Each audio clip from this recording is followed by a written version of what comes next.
अस्सलाम वालेकुम स्टूडेंट्स। सोचिए अगर आपके घर में सिर्फ 3 लोग हैं और अचानक पता चले कि घर में छुपकर 2 और लोग भी रहते हैं, तो क्या आपका रिकॉर्ड पूरा हुआ? बिल्कुल नहीं। बायोलॉजी में भी कुछ ऐसा ही हुआ था। 3 किंगडम क्लासिफिकेशन सिस्टम सब कुछ एक्सप्लेन नहीं कर पा रहा था। तब साइंटिस्ट ने एक नया सिस्टम बनाया जिसे 5 किंगडम क्लासिफिकेशन कहते हैं। आज हम जानेंगे कि क्यों 3 किंगडम क्लासिफिकेशन सिस्टम फेल हुआ और 5 किंगडम क्यों ज़रूरी था।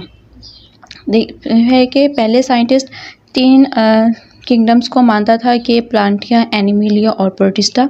अब इसके साथ प्रॉब्लम्स क्या थी? ठीक है, 3 किंगडम क्लासिफिकेशन सिस्टम के साथ साइंटिस्ट ने क्या किया कि बैक्टीरिया और फंजाई को सही से क्लासीफाई नहीं किया था। फंजाई को पहले प्लांट्स में रखा जाता था, जबकि फंजाई जो होते हैं वो अपनी खुराक खुद नहीं बना सकते, जबकि प्लांट्स अपनी खुराक खुद बना सकते हैं। बैक्टीरिया जिनके पास न्यूक्लियस नहीं होता था उनका अलग सिस्टम नहीं बनाया गया, और प्रोटिस्टा के अंदर बहुत अलग अलग ऑर्गेनिजम्स डाल दिए गए थे जो उसको प्रॉपरली आइडेंटिफाई नहीं कर रहे थे। इसलिए 3 किंगडम क्लासिफिकेशन सिस्टम इनकम्प्लीट था और फिर बनाया गया 5 किंगडम क्लासिफिकेशन सिस्टम। चलो अब डिटेल से पढ़ते हैं, तो अपना आज का लेक्चर स्टार्ट करते हैं। Who was Echeton? In 1937, a French biologist named Echeton introduced 2 important terms, prokaryotics and eukaryotics. In 1937 में एक फ्रेंच बायोलॉजिस्ट ईचेटन ने 2 इम्पोर्टेंट टर्म्स दिए, प्रोकैरियोटिक और यूकैरियोटिक। उन्होंने कहा था कि बैक्टीरिया प्रोकैरियोटिक है, मतलब इनके पास प्रॉपर न्यूक्लियस नहीं होता, जैसे कि ई कोली बैक्टीरिया, इसका न्यूक्लियस प्रॉपर नहीं होता। अब हम देखेंगे कि यूकैरियोटिक ऑर्गेनिजम्स क्या होते हैं। What are eukaryotic organisms? Echeton said that protists, fungi, animals and plants are eukaryotic. They have a proper nucleus. Echeton ने ये भी बताया कि प्रोटिस्टा हैं, फंजाई, एनिमल्स और प्लांट्स यूकैरियोटिक होते हैं। यूकैरियोटिक सेल के पास एक प्रॉपर न्यूक्लियस होता है जो डीएनए को प्रोटेक्ट करता है, जैसे कि इंसान हैं, पेड़ पौधे, मशरूम और अमीबा, ये सब यूकैरियोटिक हैं। अब है कि रॉबर्ट विटेकर की क्लासिफिकेशन सिस्टम की बेस क्या थी? What was the base of classification? Whittaker classified organism based on 2 things. First है the level of cellular organisation. इसका मतलब है कि सेल किस टाइप के हैं और ऑर्गेनिजम्स कितने सेल से बना है। फर्स्ट पॉइंट है यूनिसेलुलर प्रोकैरियोट्स।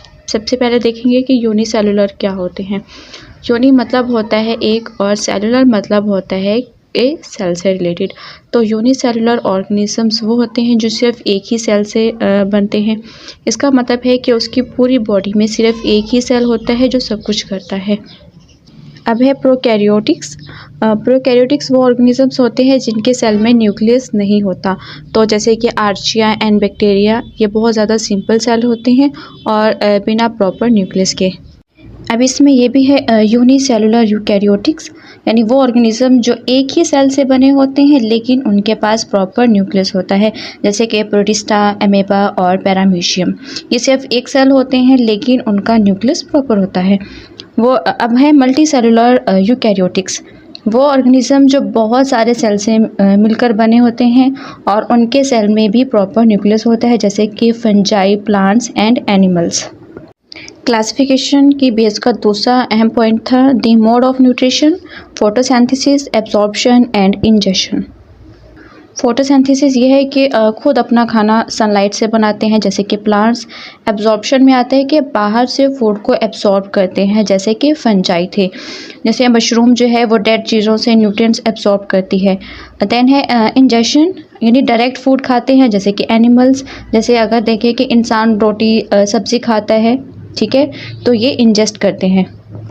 विटेकर ने इन पॉइंट्स की बेस पर ऑर्गेनिजम्स को 5 किंगडम में क्लासीफाई किया। Based on this kingdoms Whittaker classify life into 5 kingdom. सबसे पहला है मोनेरा, जिसमें प्रोकैरियोट्स थे, यानी बैक्टीरिया और आर्चिया।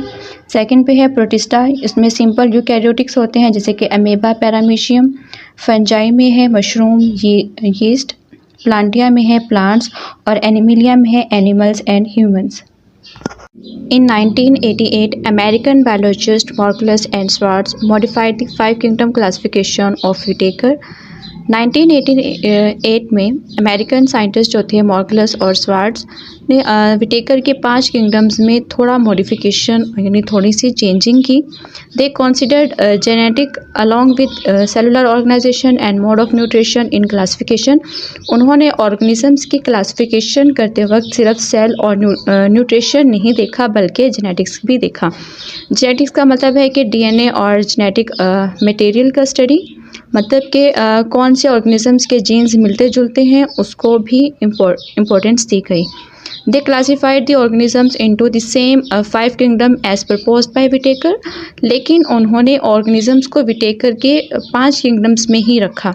सिर्फ उन्होंने क्लासिफाई करने के बेस और क्लियर कर दिए कि अब जेनेटिक भी देखकर डिसीजंस होता है। इस वीडियो में हमने देखा कि 1937 में ईचेटर ने प्रोकैरियोटिक्स और यूकैरियोटिक्स टर्म्स दी थी। 1969 में विटेकर ने 5 किंगडम क्लासिफिकेशन सिस्टम दिया। 1988 में मॉर्गलस और श्वार्ट्ज ने जेनेटिक्स को ऐड किया लेकिन किंगडम्स सेम रखे। तो स्टूडेंट्स, मुझे उम्मीद है कि आपको ये वीडियो पसंद आई होगी। अगर वीडियो अच्छी लगी हो तो प्लीज़ लाइक करें, शेयर करें और सब्सक्राइब करना मत भूलें। मिलते हैं अगली वीडियो में, तब तक के लिए टेक केयर, कीप स्माइलिंग।